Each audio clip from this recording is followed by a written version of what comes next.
And Lord, my hope and my request is that every one of us, if there's anything that we're holding on to in life, if there's anywhere we're still grasping to for safety and security and strength other than you, may this be a time where we surrender that, where we finally set it down and give it up, and instead turn all of our hearts and our minds, our lives to you. May it be so. Amen. So we're in this series.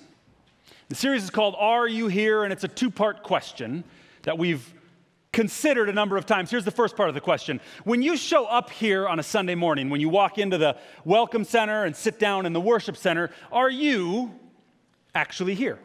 And we ask that because we know, you can be physically present, but your heart and your mind can be somewhere far, far away. So my invitation to you is, are you here? Will you be all here, fully present right now?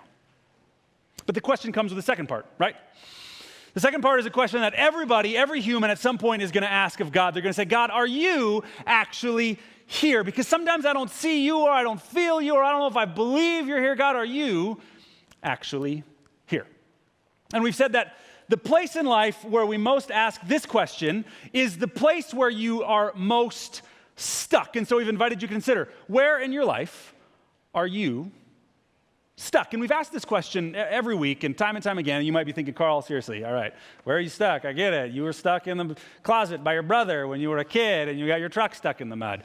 Okay, here's why I ask it every single week. Because here's what I know about myself, and I'm guessing that at least one of you, if not all of us, are the same. Wherever you're stuck, not just your truck stuck in the mud, but wherever you're stuck in life, that part of your life is precisely the area you are most likely to shove down or cover up or ignore or hide or pretend like it's not there. Wherever you're stuck is exactly the area where you most want to pretend like everything's fine. And so we have to ask ourselves every single week, because if we don't make it explicit and out front, we're just not going to bring that part of ourselves here. We're just not going to do it. I'm not going to do it. You're probably much better and smarter and holier than I am, but I think we all need the reminder. But here's the other thing I know about you. Even if I don't know you, I think I know this about you, and I hope this isn't presumptuous, but wherever you're stuck, here's what I know. Stuck is not where you want to stay.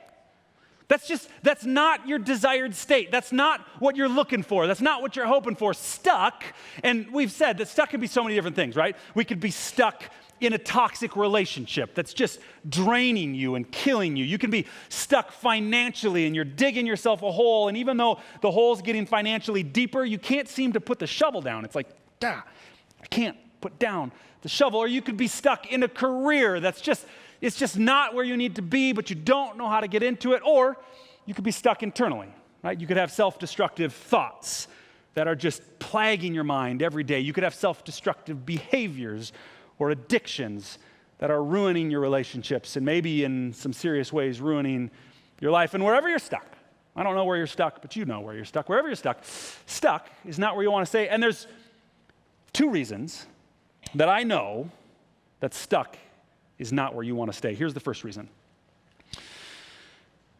We're reading the Exodus story. And the Exodus story is telling us about a God whose name we just learned in the story last week. He names himself as Yahweh. I am. I always have been, and I am, and I always will be. This is the one, the only, the eternal God. And in the story of the Exodus, where we come to today, is that God desperately wants his people to be free. I know that stuck is not where you want to stay because I believe you were created by that God. And because you were created by that God, you were created not to be stuck in slavery, but you were created to find freedom. And I know that's what you want. That's what you desperately want. No matter what it is, that's what you want. And I know that for a second reason, because seeing that in the story of the Exodus is not the only place we see it, but actually over and over in Scripture, story after story after story, life after life after life, when God's presence is encountered in people's lives, people find freedom. And there was a guy, you've probably heard of him before. His name's Paul. Paul was stuck in his life, right after the time Jesus had come to earth, died, risen again. Paul was stuck, see, because Paul hated Jesus' followers. He hated them. He hated them so much. Do you know how much Paul hated them? He was murdering them and imprisoning them and doing everything he could to end this Jesus story that was spreading around. Paul was doing everything, and he was stuck fighting against God. But Paul had an encounter with God so profound that he went from being stuck fighting against God to finding the freedom of giving his entire life in service to God. And that guy, Paul, he was writing a letter. He wrote a lot of letters. He wrote a letter to a gathering of Jesus followers in Galatia, and here's what he wrote to the Galatians. He says, "It is for freedom that Christ has set us free." So I know that stuck is not where you want to stay, because I know that you were created by a God who desires freedom, and that God has already purchased your freedom by coming to earth in the person of Jesus Christ, and that happened so that you might have freedom. But here's the question that we're going to explore, that we're going to dig into deep today, and I'll just mention briefly, if you want to open your program notes, and if you like taking notes, that's great. There's 3 questions on the program notes. Where are you stuck? Where are you looking for freedom? And what is your choice? Now, sometimes, just allow me a moment of self-reflection. Sometimes I write a sermon, or preachers write a sermon, and it's like the sermon just sort of shows up, and you're like, oh, look, neat, there's a sermon, and it just happened, and that feels good. Sometimes there's a different process. And sometimes the notes on the back and the words on the slides and the words in my mouth, let me just say it this way. If ever you find yourself going, Carl, I don't know how these notes line up with what you're saying, let's just all be fine with that. Let's just all be totally okay with that. I mean, it might line up. We don't know. But if it doesn't, I'll just invite myself and us to be fine with that. So it's for freedom that Christ has set us free. And if that's true, then here's the question we're going to ask today. And I want you to really seriously ask this question. Here's the question. Where are you looking for freedom? And here's how we're going to explore that question. I'm going to briefly recap the Exodus story. And then I'm going to dig a little deeper into the confrontation between God and Pharaoh, where God demonstrates his power over the gods of Egypt and then accomplishes for God's people their freedom. And in that story, I'm going to invite us to consider that we might be stuck looking for freedom in all the wrong places, just like the Israelites were. But I want you to ponder up front, wherever you're stuck, whatever that is. I don't know what it is, but you know what it is. In that place, where are you actually looking? What are you looking for? Where are you putting your hope to actually find freedom? That's where we're going. I'm just going to ask, I feel a weightiness. So this is like the crux of the story, right? This is the Israelites get freed. I feel a pretty heavy weightiness about this, that I hope and I pray and I desire for God to do something big in our lives, in our community, but I can't do that. So are there a few people that would just pray for this message? Just kind of be, okay, good. I saw like 10 head nods. Man, what God did in the Exodus, I think he wants to do in every one of our lives. And I hope that's what happens. Here's the story. I'm just going to read the same scripture again.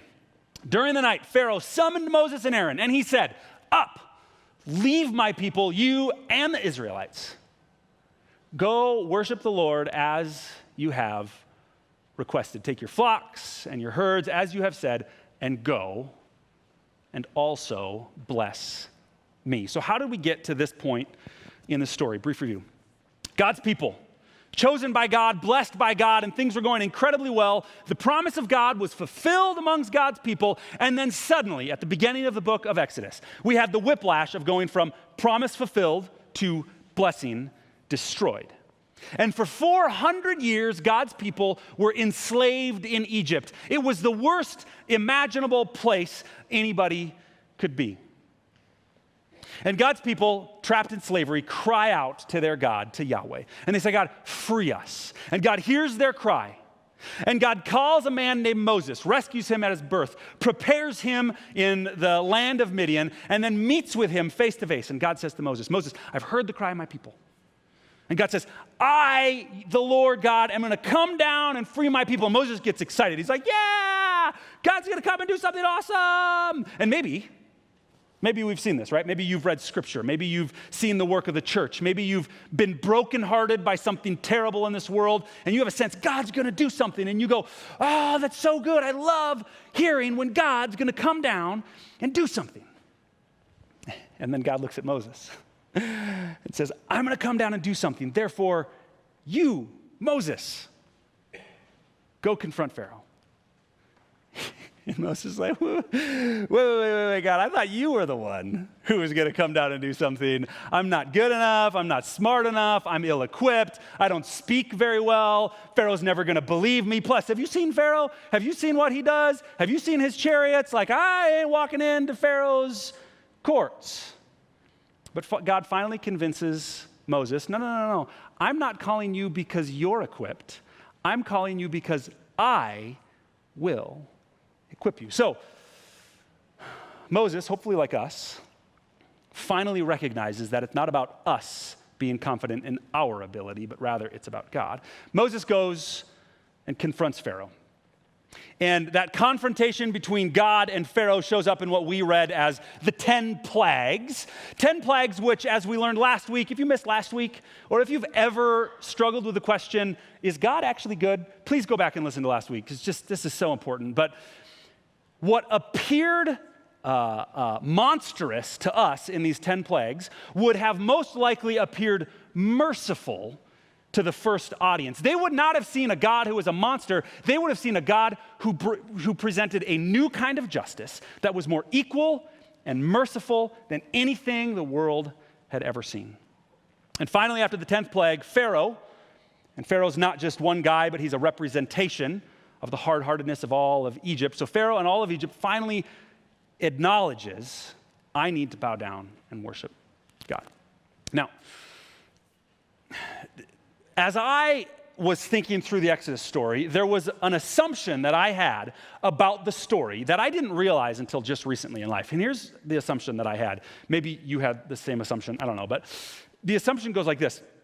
So the Israelites, blessed by God, and then enslaved, and then 400 years go by, and during those 400 years, they're just stuck and nothing's happening until finally God hears their cry and comes and frees them. Here's what I filled that gap with, that 400-year gap. I assumed that God's people were stuck in slavery in Egypt, and that whole time, they know their own story. They're like, okay, well, we know that we're the ancestors of Abraham, Isaac, and Joseph. Read the book of Genesis for that. We know, or Abraham, Isaac, and Jacob. And then we know that Joseph came to Egypt, and yeah, my parents told me that story. So I assume that during those 400 years, all of the Israelites were worshiping Yahweh, or were at least considering themselves Yahweh worshipers. But there's a twist that comes later on in the story that has made me call that assumption into question. What were the Israelites actually doing during those 400 years? And to get to that, I want to tell you a little more about the gods of Egypt, because I know that you're sitting here going, yeah, but Carl, hold on a second. What about the gods of Egypt? Like, I don't know what the gods of Egypt were, and if I don't know, that's a big problem. So let me solve your problem for you. We learned last week that the idea that there was a single God who was over everything was potentially an unheard of idea at that time and place. Rather, the standard was, maybe the only other option, was that every nation has many, many, many, many gods. And we know for a fact that Egypt was that way. Here is, for your enjoyment, a list of 11, but 2 of them are paired together because they kind of go together, 11 of the Egyptian gods. We know, I'm not going to read their names, doesn't matter what their names are, but we know from archaeology, from the hieroglyphics that the Egyptians wrote, from clay pots that we find, from all the things that archaeologists did, we know that the Egyptians had at least these 11 gods, maybe many, many more than that, but these were probably 11 of kind of the main big ones that were clearly powerfully worshipped in Egypt. Now, here's the other thing we've learned about ancient polytheistic cultures. Polytheistic meaning many, belief in many gods. We know that each god actually only had dominion over one area of life. This was the god of this thing, and then this was the god of this. So if I'm a farmer and I want my crops to go, I pray to the God who makes the crops grow. If I'm a herdsman and I want my sheep to not die of sickness, I pray to the God of sheep not dying of sickness. There was just all that different stuff. So here's 11 Egyptian gods, and each of the gods had a different dominion. Hapi, the first god up there, that was the god of water. And if you live in Egypt, which is largely desert, water's a big deal. And the god Hapi, his dominion was particularly the Nile River, because the Nile River has a lot of water in it. Or the god Apis in the middle. That was the god over all animals. And Apis was often represented as a bull. Or one of the main Egyptian gods down towards the bottom, Amun-Ra. That was kind of the head Egyptian god, and that was the god of the sun, or of light. And we know that the Egyptians considered sun and light to be kind of the center of all power. Again, calling Amun-Ra the head god doesn't mean that god was over everything. It more so means that all the gods who are kind of constantly fighting one another, like we learned last week, and violent and petty and warring, Amun-Ra is probably just the biggest or the most powerful, the one that all the other gods are scared of, or something like that. And then, of course, Pharaoh, at this point, Pharaoh has taken really a stroke of political brilliance, not in a healthy way, but in a power-hungry way. And Pharaoh has set himself up, not as simply a human king, but as one of the gods. And Pharaoh said, I am one of the gods, and I am actually the child of Amun-Ra, and therefore I am the one who provides life to all humans in Egypt. So that's just a few of the gods of Egypt. Now, we look at these gods, and we look at their realms, and then we pause and we remember, okay, so in the 10 plagues, in this confrontation between God and Pharaoh, we said that God was speaking the language of power, which was apparently the only language that Pharaoh understood, and God was speaking that language in the plagues to demonstrate God's greatness over against Pharaoh and over against all the gods of Egypt. Now, if we take the list of gods and their dominions they were powerful over, and then we put up the 10 plagues next to it, and what do we see? What was the first plague? God strikes the Nile River, turns it to blood. Archaeologists have found in some of the writings about the ancient god Hapi, the god of water in the Nile, Hapi actually had an enemy. And the enemy of Hapi was a bad god creature who was symbolized by the color red. And so God establishes himself as powerful against one of the Egyptian gods, or the gods Nut and Tefnut, which were the gods of sky and water, and those sort of went together, because if you live in Egypt and you want water, the Nile's really nice, but you also want water to come from the sky. And what's the plague that comes along? It's the plague of hail coming down from the sky and demonstrating that, hey, you can pray to Nut and Tefnut all day long, but it is Yahweh, the one true God, who is actually powerful. And then, of course, if Amun-Ra is the chief, the head, the main of all the gods, and sun and light is the core of Egyptian religion, then the 9th plague, the plague of darkness. There could be no more powerful demonstration of the power of Yahweh over against the power of the gods of Egypt. And then finally, last but not least, if Pharaoh is God in a human form on earth and the provider of all life, then the last plague, which again looked monstrous to us but would have looked merciful to them, was the definitive example that actually Yahweh alone is the giver of life. And we saw with it not only that Yahweh alone is the giver of life, but he gives life and justice and mercy in a way that has never been seen before. Justice was always unequal. It was always retributive and escalating. And God demonstrates a justice that is truly equitable for all, that includes an aspect of mercy which has probably never been seen enacted by a God before. Okay, so we met the Egyptian gods. And we see how Yahweh has stood up against all the gods of Egypt. And this is the point in the story where I think, okay, Pharaoh people of Egypt, when is it going to sink in? When are you going to finally recognize? When are you going to acknowledge that you should serve Yahweh and you should stop serving these other gods? But then I read something else from another book of the Bible that just opened my eyes to something incredible. So I have to pause here and just set the scene for a little bit. We're going to jump way ahead in the story. So here's where we're at. Slavery in Egypt, God comes down, frees his people, and then he frees his people from slavery, but he also says it's not just freedom from, it's freedom to somewhere, and God says, I'm going to give you a land. I'm promising that you get a land, because if you're a people without a land, you're not a people, you're just a group. So God says, I'm going to give you a land. Well, a lot of things happen. And finally, Moses, the leader of God's people, Moses has died and he's gone. And Moses has handed over leadership to the next leader, a guy named Joshua. If you want to read about Joshua, you can find it in a book in the Old Testament, conveniently named Joshua. And at the very end of the book of Joshua, Joshua is leading God's people. And they're literally standing and looking at the promised land. God's like, that land right there, like that one that you're looking at, I'm going to take you there. But just before they go in, Joshua gives a speech to the Israelites that it's incredible. Here's what Joshua says. He's talking to the Israelites who have been freed from slavery, who have been told they're going to get a promised land, who have made a covenant with God.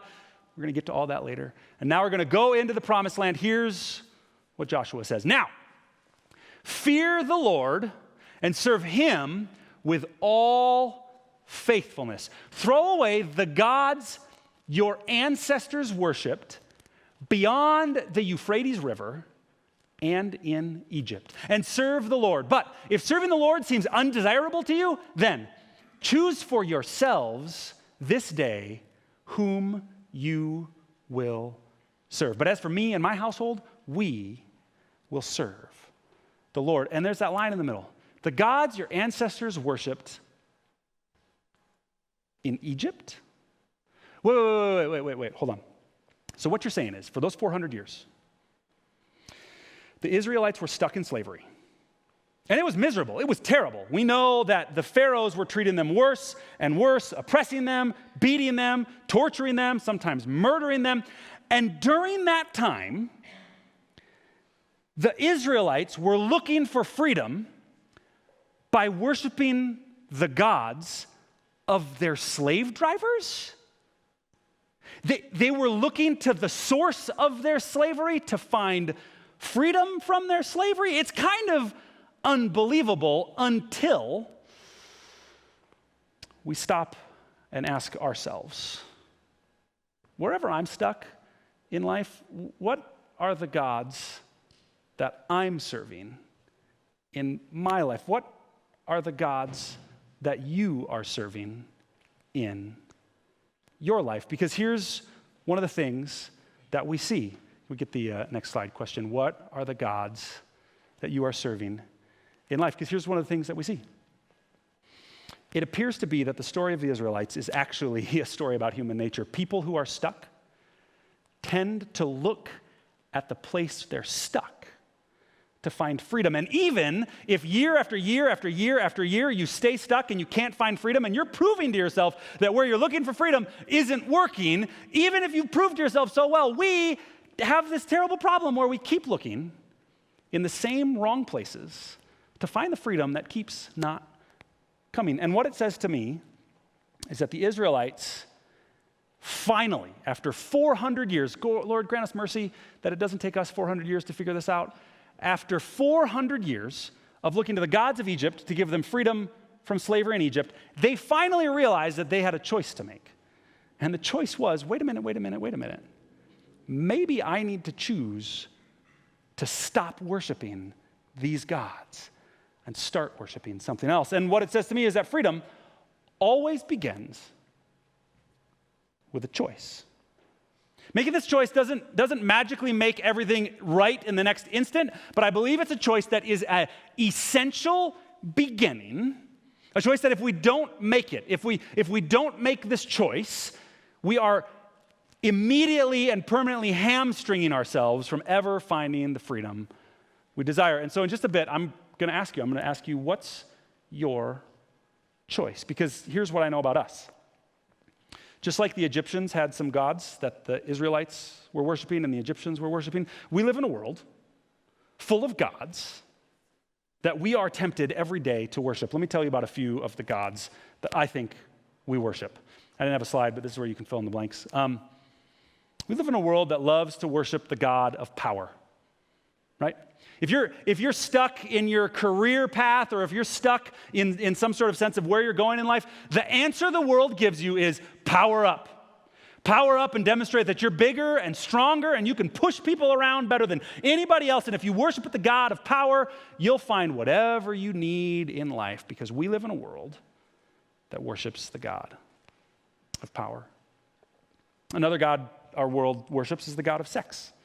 We live in a world saturated by sexual imagery and by the promise. It's a false promise, but it's a promise the false gods of this world make to us. The promise that if you get enough sex or good enough sex with the right people or with enough people, then you're going to find whatever your heart's desire. The answer to all that you're lacking in life is just getting more and more sex. And if hey, sex isn't good in your marriage, or if it's not good, then the problem is just get rid of that and go find more of this. Or maybe the promise of sex obviously shows up as well in pornography. You know, pornography's been around forever. We have all sorts of ancient evidence of pornography in ancient cultures, but the difference is now we live in a world where you don't have to work for it anymore. It's just available to anyone and everyone all the time, and it's addictive, and it enslaves people, and sex has been set up as a false god. Third one, we worship the God of money in our world. We hear the message over and over and over that if you get enough money, if you gather enough resources, if you have enough investments, if your nest egg is big enough, if your income is large enough, then all of your problems can be bought away. You can purchase your problems away. But the thing that we learn about money is money's actually a really, really, really good servant. It's incredible because you know what money does? It does whatever you tell it to do. Money never does anything of its own accord. It will only do exactly what you tell it to do. Money's an incredible servant, and God actually wants us to be blessed with money, to have money, to use it for good, godly purposes. But the thing is, money's a great servant. It's a terrible master. Just terrible. Because the moment you let it become your master, then you don't get money to use for your purposes, but rather money gets you and bends all of you to its perverted purposes. We live in a world that worships at the altars of sex and money and power. If you want to read more about that, Tim Keller wrote a phenomenal book, Counterfeit Gods. Go check it out if you're struggling with any of those.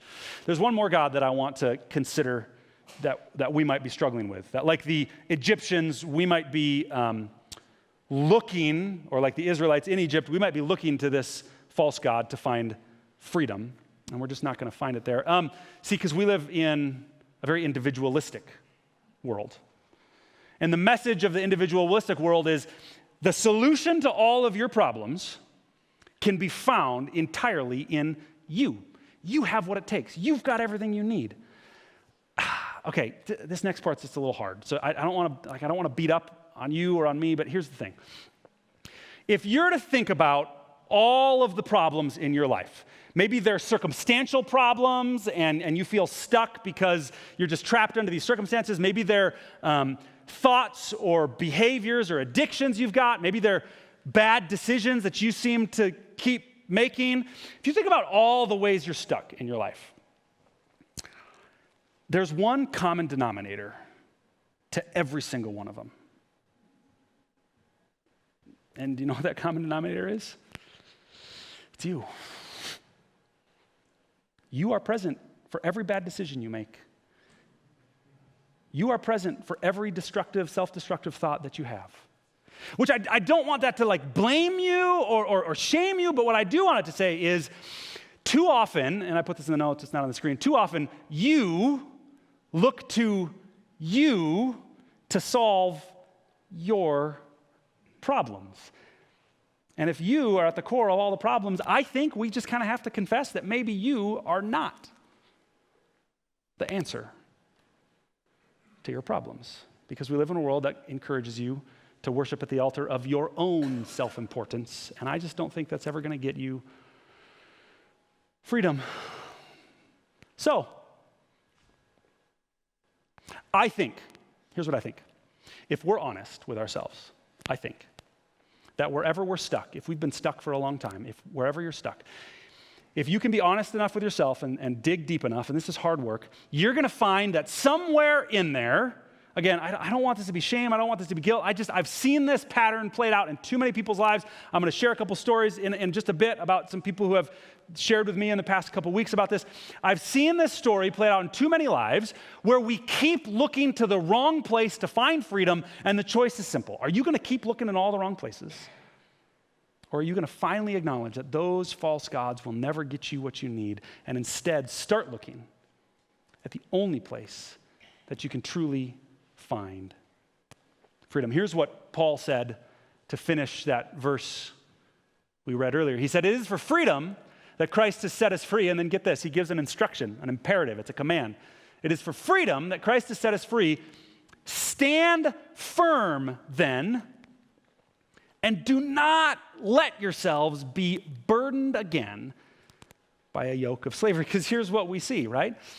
You know, maybe you've never made this decision. Maybe you've never made a critical decision to your life to say, you know what, I've been looking here and here and here, and it's not getting me anywhere, so I'm going to stop, and I'm going to start looking to the God of the Exodus. And not only to the God of the Exodus, but we know that was just the beginning, to the completion of that God's work, God himself in the person of Jesus coming to earth to purchase freedom for all people. Maybe you've never made the decision, I'm going to stop looking here and I'm going to start looking here. So I hope that today's the day you make that decision for the first time. But maybe you've made that decision before. And if you're like me, then you might recognize you make the decision, you're like, yes, I'm going to surrender all. I'm going to give my life to Christ. I'm going to follow Christ. But oh, look at that. That's really shiny. That's really neat. Oh, maybe I'm going, oh, shoot, no. Okay, I'm looking to Christ. I'm looking at, what was that? What are you? And we keep struggling. The word stand firm, it's like just, like our body and our heart and our broken desires. No, but I got to stand firm and choose to continue to look to Christ. We've made this invitation a bunch of times. We said, wherever your journey is, whatever you're struggling with, whatever God's doing in your life, let's try to be honest about that and share that and be a little transparent about that. And dozens of you have done that on our prayer posters on the walls. When we go to communion in just a minute, I'd invite you to consider, if you haven't written your prayers, your struggles, your hopes on the prayer posters, if you feel like it's, like you can share an appropriate amount, I'd encourage you to consider that. Dozens more of you have written things that you didn't want to put publicly on the poster, so you wrote on the prayer cards on the back tables or out in the welcome center. And we as a staff have been praying for you week after week after week. A few of you have shared some stories, and I want to just give you a little glimpse right now. Some of the things that God is doing right here in our midst, and I hope that these little glimpses might give you even more hope to make a choice in your life. Crystal Boland. Many of you might know Crystal Boland. She's been around for a long time. And Crystal shared this story with me, so I share it with her permission. She was raised in a home. Her mom had a diagnosed mental illness. And in that situation, in Crystal's childhood and upbringing, she suffered quite a bit in her home. And so when she became an adult and started to recognize all the pain that she had suffered as a child, she then had to start asking herself, how am I going to find healing from all this pain that I've suffered? And what she believed, and she told me for decades really, what she believed was, I've been wounded by my mom and I'm suffering from my mom. Therefore, here's the solution. Here's what's going to happen. Here's where I'm going to find freedom. I'm going to go and fix my mom. And if I can just fix my mom, which obviously I could do, then all of my pain will be wiped away. Well, you know what happened for decades? She kept trying to fix her mom, and she kept getting hurt again by her mom. She kept getting frustrated and beating herself up because it turns out not only can she not fix her mom, but none of us can fix anybody. We actually can't even fix ourselves. And it's just recently that it finally dawned on Crystal, and it didn't just dawn on her, but she said, she thinks the voice of God has been speaking to her for years and years, but she finally listened and heard God say, Crystal, it's not your job to fix your mom. It's my job God is the only one. And Crystal said, the moment she acknowledged that, the very next thing she heard was, and you know what, Crystal? You can love your mom. You can care for your mom. You can stop by and talk to your mom and be interested in your mom, but leave fixing her up to me. And you know what happened? Suddenly, Crystal was able to be with her mom and enjoy it. And the relationship is getting better because finally Crystal said, wait a minute. I can't solve the problems and the wounds that I have. I need to give that all up. I was talking to another friend, Lisa Mall, Ron Mall's wife, Lisa. She is our advocate for our advocacy for victims of abuse ministry. The Covenant has a phenomenal ministry that primarily is a support for primarily women, some men, but primarily women who are victims of or survivors of domestic violence and domestic abuse. And Lisa just last weekend was connected to a group of about 40 women from around the country who are domestic violence survivors. And these women came together, and for many of them, it was the first time in their lives when they were able to stand up in a room and share their whole story. Share everything they've suffered. And maybe they'd shared bits and pieces of it, but what happened in that room was they shared their story and they were believed, because so often victims are not believed.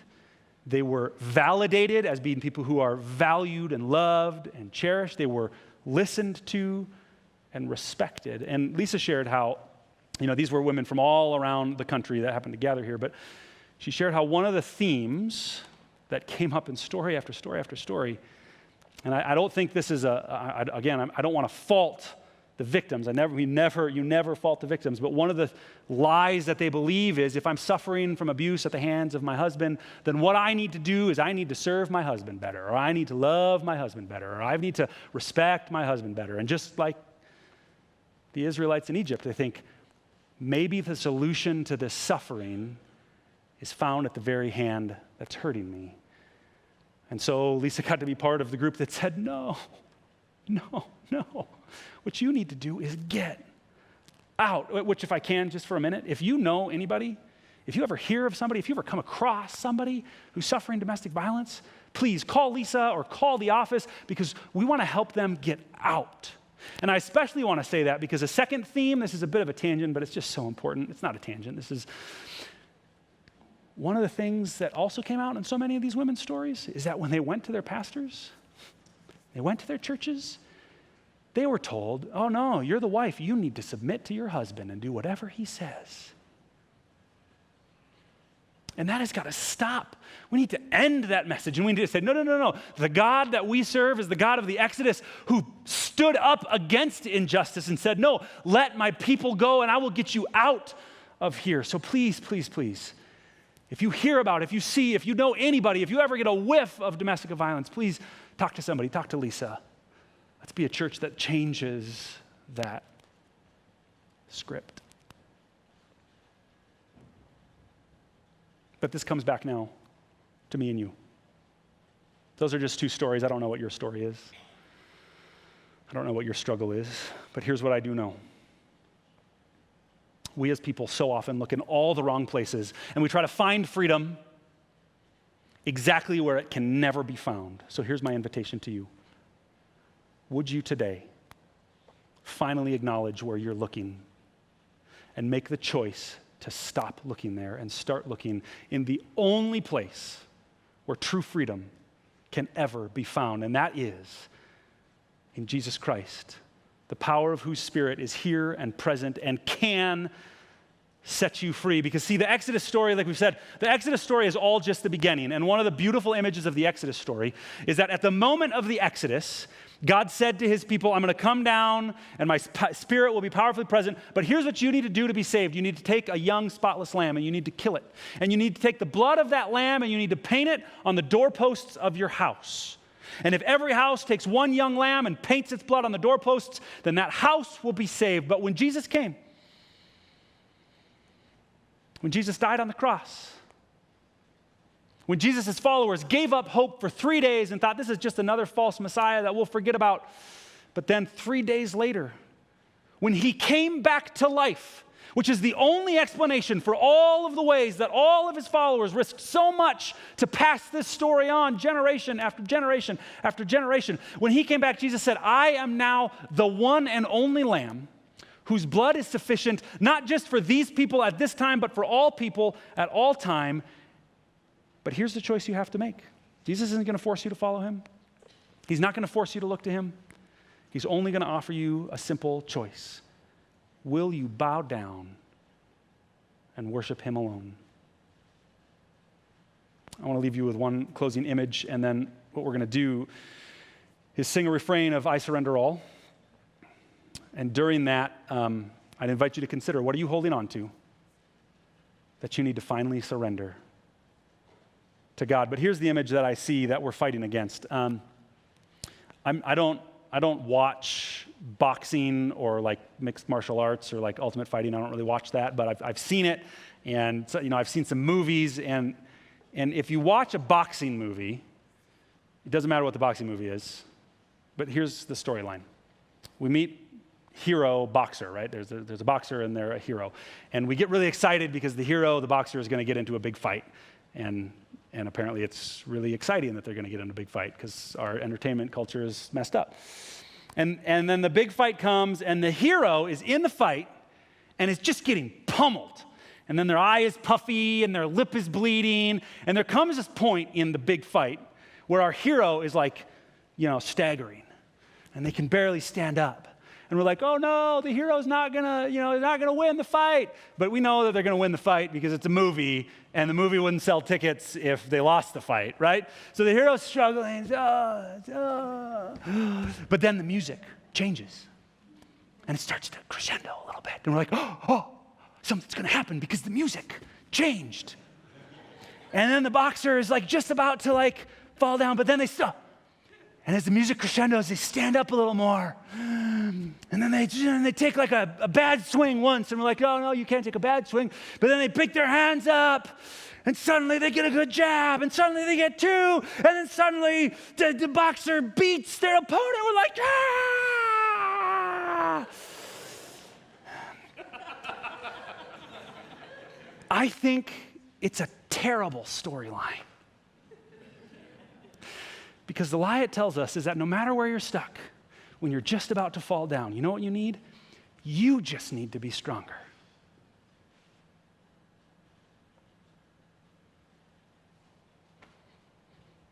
And I don't think that's the answer. So here's my question. Worship team, you guys can come on up. Here's my question. If you're like that boxer and you're about to fall down, will you just let yourself fall and give up on the idea that you need to be strong enough? Pray with me.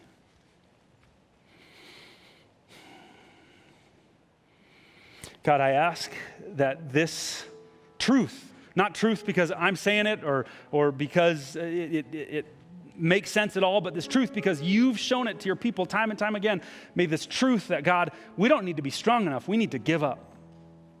And we need to give up by surrendering all that we are into your hands. Help that truth sink in. And then, God, I pray that right now as we sing this refrain, that we might finally let go of all the wrong places we're looking for freedom and finally look to you and only you, the source of our life. Amen.